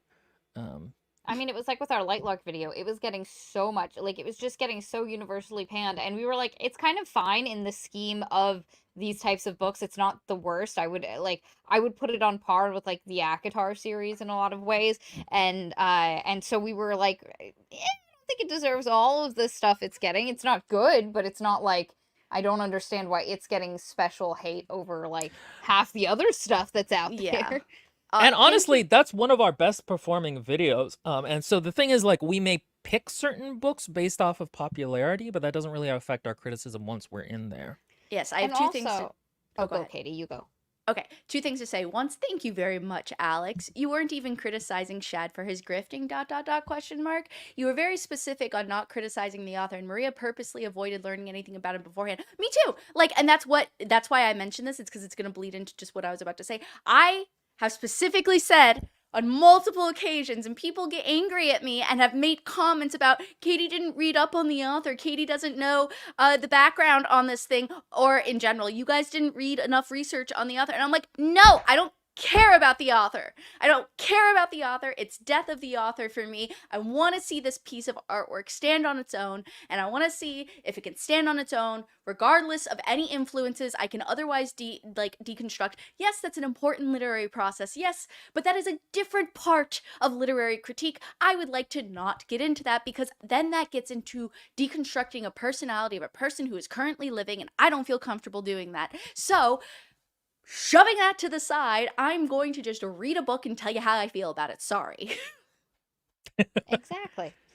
And also, like, I would say that what we like have as our Patreon tiers, like, we deliver on that mostly. Sometimes we move some live streams and stuff around, but like, the idea that we are also potentially grifters is just wild. I don't know because it's very clear, like, what the exchange is, I guess. And also just like, I never, at no point was I like, oh, Shad's a grifter, No, I he's don't not even a understand grifter. what the grift would be. It's just No. it's one of those pockets, one of those comments that are just so out of pocket. You're like, I don't even understand That's why what you're I think saying. it's so funny, Maria. It's because like I'm like, wait a second, I'm gonna Google the definition of grifter just to double check to make sure I'm not like having an aneurysm. And I Googled and I'm just like, yeah, no, it's exactly what I thought. Who's grifting? Well, I don't understand. Grifting implies a certain amount of insincerity in views to get money or clout, and that's not really how our business model works. And also, again, something that I don't think we do. A lot of our, I hate Murderbot, and yet that's actually quite popular with our patrons. And so, like, I don't. It's just not something we do. That's just a like comment. Yep. So I'm not going to ask any more polls because there's just a couple of important ones I wanted to get through. Let's see. This has been such a delightful conversation. It's so nice to talk about like these concepts critically and fun without like anger or prejudice. It's because like again, and that's what we want from this. Our audience and luckily, is incredible. Yeah, Our audience is incredible. Yes, thank you guys for like, like engaging. It's just discussion. It doesn't it's not a personal attack. Oh, no problem, Cam girl. Like, Oh, that's completely understandable. Yeah, It we're happened. all- Oh, no, you're fine. And if listen- you had overstepped, I would have blocked you, and you didn't overstep, so it's fine. And listen, sometimes our Discord is a great place. Sometimes things get testy over there. People have disagreements. Spicy. It's a little a spicy little sometimes. spicy. But then we put some avocado, sour cream on it, and it cools right back down. And honestly, like Will has We said don't- before, we don't have to do anything. People self-regulate and talk it through. Just like Because you're all Cam girl adults, here. luckily. Cam girl here looked back, thought about it, self-reflected, made this apology. Thank you, appreciated, unnecessary, But also no but points for appreciated. insincere and everything, so, And like that's basically our Discord. It's great. Again, we have a great audience. Like Thank props you. to you guys. Thank you very much. And I'm very happy to be watched. I would only be comfortable being watched by 291 people because it's you, 291 people. It's actually funny. I'm starting another channel on A Song of Ice and Fire, and I posted the first video, and I was like, but random people could see it. Whereas when I'm here, it's like, it's our audience pretty much, like that's Yeah. nice. I know what to expect, and it feels very, safe. Okay, so this is one. Sorry, the Alex Emberton comment real quick. Join the Discord. It's a nice place. It's a terrible time sink though. Fair warning. Fair Yeah, warning. that's why I no like it's ours, but I also avoid it 65% of my time because like I'm like otherwise I would not have time.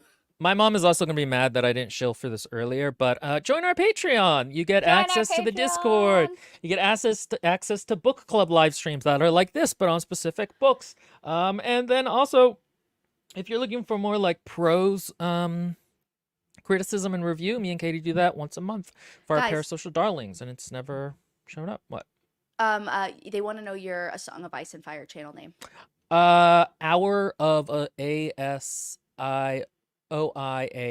I'm gonna link it in the Discord once more of those. Basically, I do like once a month. I do like a close reading of one of the chapters, and then I'm gonna be starting a reread with a couple of my friends. So it'll be like 2 videos a month probably. But I'll link it in the description here, and then I'll link it on the Discord. Also, for those of you who are on the Discord to a certain level, I am restarting once again my critique hour thing, except for it might be longer than an hour, and we're gonna be doing more like group discussion stuff rather than me just talking to one person about their writing. So yeah, like it's a good time.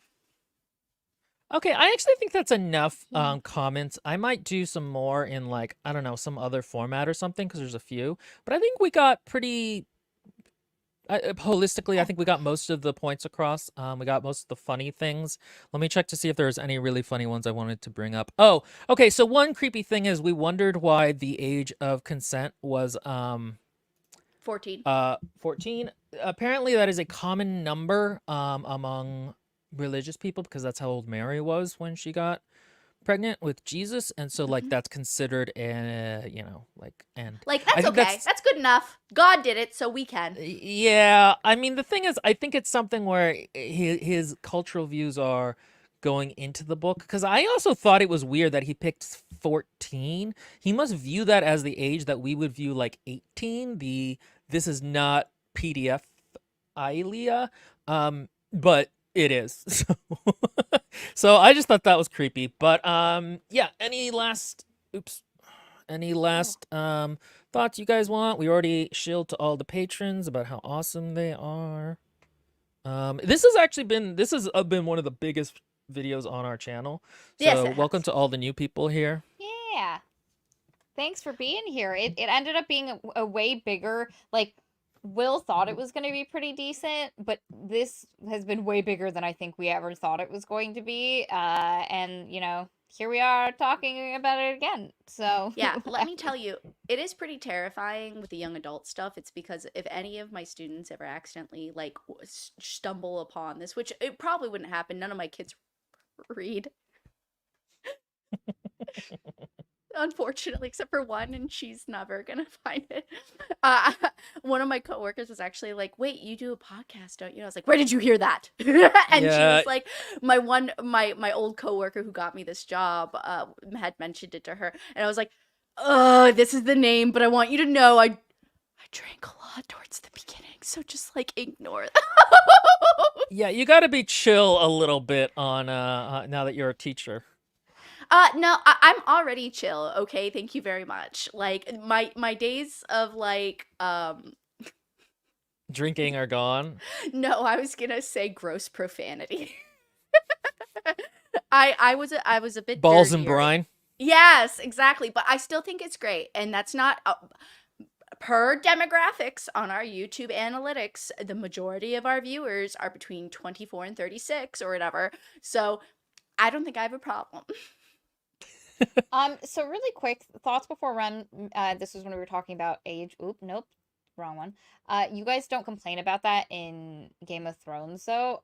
So a huge problem I had when I was reading the first Game of Thrones book was how young a lot of the female characters were that were being put into like marriages and like those kinds of situations. And so like I don't like it there either. I don't love it. I think one of the differences and I don't know because I haven't read the book. So Will, this is a question for you. Would you say that Martin is like displaying that negatively or uncritically? So there was actually a comment about this that I was gonna have us do, and then I just didn't get around to it because we got busy.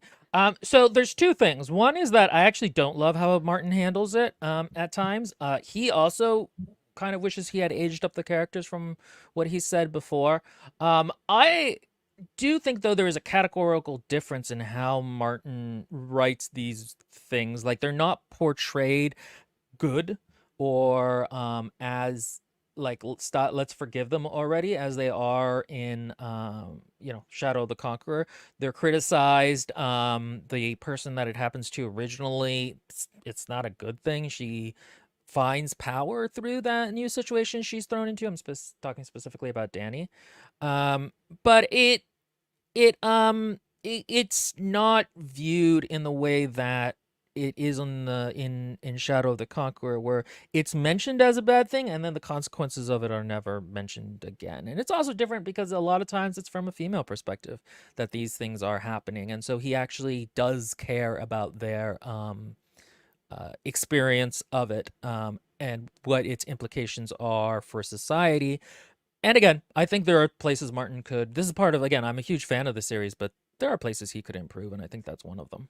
And I Yeah. think he's acknowledged that, and the show did as well because it aged them up significantly. A lot of the Yeah. female character, like a lot of the children characters, were aged up so that they were at a like a more reasonable place to be dealing with this, and like that is, yeah, I don't love that. Yeah, you guys are talking about It's Always Sunny, right? With Danny DeVito. Um, I don't get that joke. It's fine. I was just responding to this. Oh, okay. Okay, so Yeah, okay. I think that's good then. Thank you all for joining us. If you would like to watch some of our good videos, we have a playlist called Yes We Like Books. And yeah, we have books there we like. There's Next week we will be doing a live stream on here publicly on The Savior's Champion, which most of our viewers will know about. And if you're a new viewer and you don't know about it, inshallah, go in peace, because Yeah, you are please don't lucky. ever read it for the love of God. Like, I mean, it is not a Shad book, obviously. Like, that's not the same. Like, the Shad book is like, please don't read it because it is a detriment to society. But this is like, which I don't say lightly, by the way. I'm saying it lightly to be like, you know, kind of tongue in cheek, but I don't say that lightly. However, this book is what a ride. Oh my God, it is so a horny 14-year-old must have written this, truly. Like, it's not really Jenna Morassi. I feel like it's her younger brother who's 14. I mean, It's crazy how horny this book is for no reason. Like, it's the so weirdest times. Titties. it's the Titties most everywhere. juvenile book I've ever read. I just or like not, but I, it's a lot. I have to say I really do like the gore though when it comes up, because it's so like overtly over the top, and it's like, oh God, come on, man, like this is just so gross. And then it's almost, no, but it's kind of funny, like Jenna Morassi writes it like so comedically over the top that it becomes a comedy to me when everyone dies. I mean, I think there's supposed to be a certain element of pulp about the book, but she doesn't have a deft hand with it, so it just feels dumb. Anyway, anyway. We'll talk about this later. Yes, next week. So we will talk to you all later. 10 o'clock next Saturday, Eastern Standard. Next Saturday. AM. One of you needs to say bye. Goodbye. Bye.